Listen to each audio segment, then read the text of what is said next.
Hello, everybody. Firstly, let me apologise because I haven't finished my 30-day challenge. I was doing the 30-day speaking challenge, hashtag 30DRYC, which is something that's run by Fingtam Languages, Aaron from Fingtam. And I started on the 1st of February very impulsively, and I decided to do it in 4 languages. So I did it up to day 25, and then suddenly lots of things happened in my life. Like I had a hospital appointment to go to, which I knew I was going to anyway. And I had a birthday to celebrate, my partner's birthday, and then I had an illness.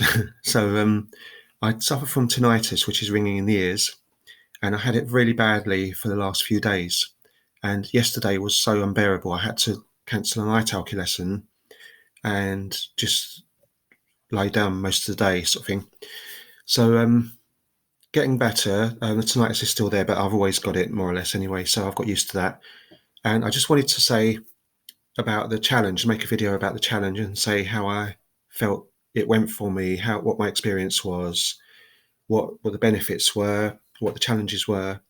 So first of all, let me give a shout out to Marlana from You Crazy Canadian, because she was most supportive during my challenge. Every video she made a comment on, and she said, she was very positive and she did the videos herself. And I think without having that sort of motivation, I might have stopped halfway through. I don't know. So I did mine in 4 languages, and I decided to do it as a live stream.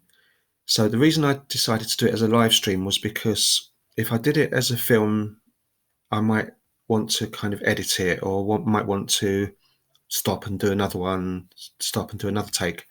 And I thought I'm never ever going to get to do one that's going to be perfect. So even though I'm not really that much of a perfectionist, I probably wouldn't be satisfied with the result. So that was like a double challenge for me to do it as a live stream.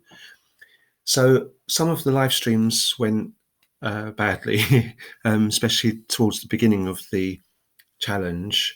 And I was trying not to read anything from the screen. And then later on, I decided like I do need some prompts here and there, because I could learn something in one language completely and rattle it off, and then I could learn something in another language and rattle it off. But then it was going back to the other one.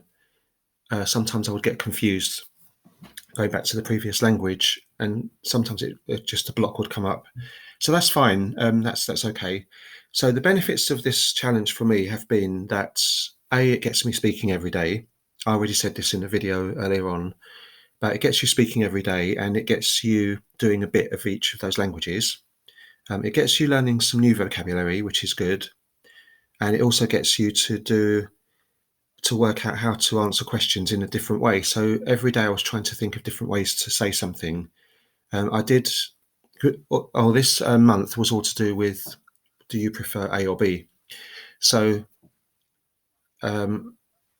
those kind of questions in some languages, it's quite limited on how you can answer them. So how you can pose the question.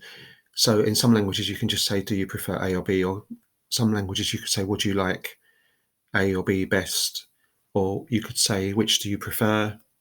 So there are a few different ways of posing the question, and this is what I tried to do in the challenge, is to try to say it in different ways in each of the languages. Having said all that, I found the challenge a bit challenging. To do it in 4 languages was a bit daft, and some of the questions were really silly, like would you prefer to do smelly farts and things like that. So I chose not to answer some of the questions, and some of them I chose not to give a preference as well, because I couldn't decide, do I really want to just speak English all my life, or just speak the languages I'm learning, because I want to do both.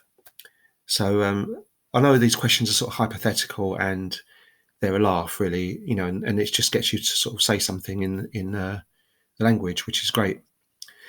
So will I be doing this challenge again?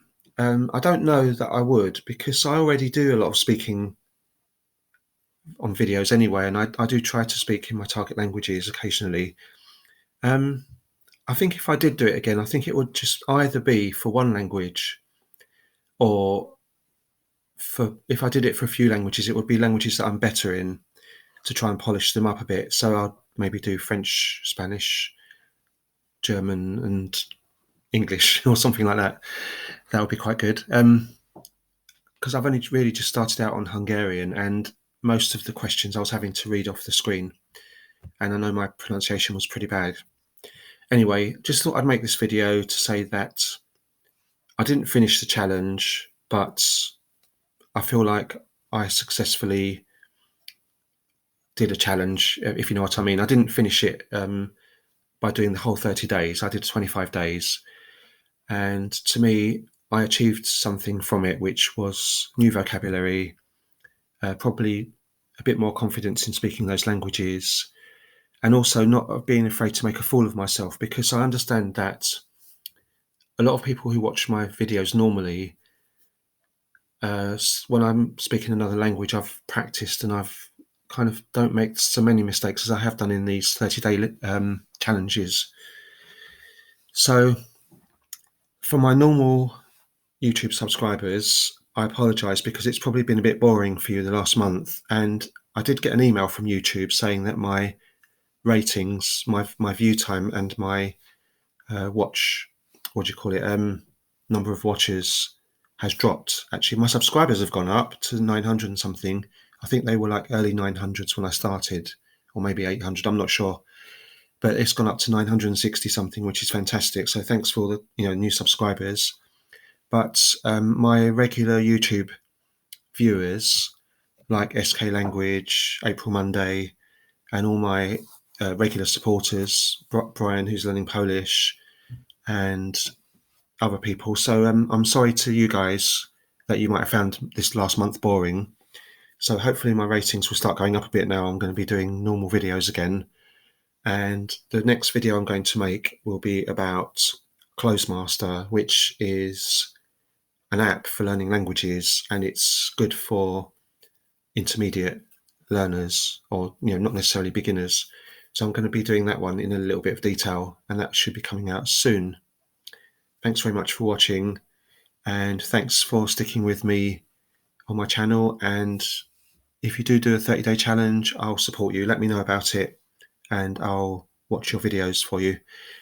Take care. See you soon.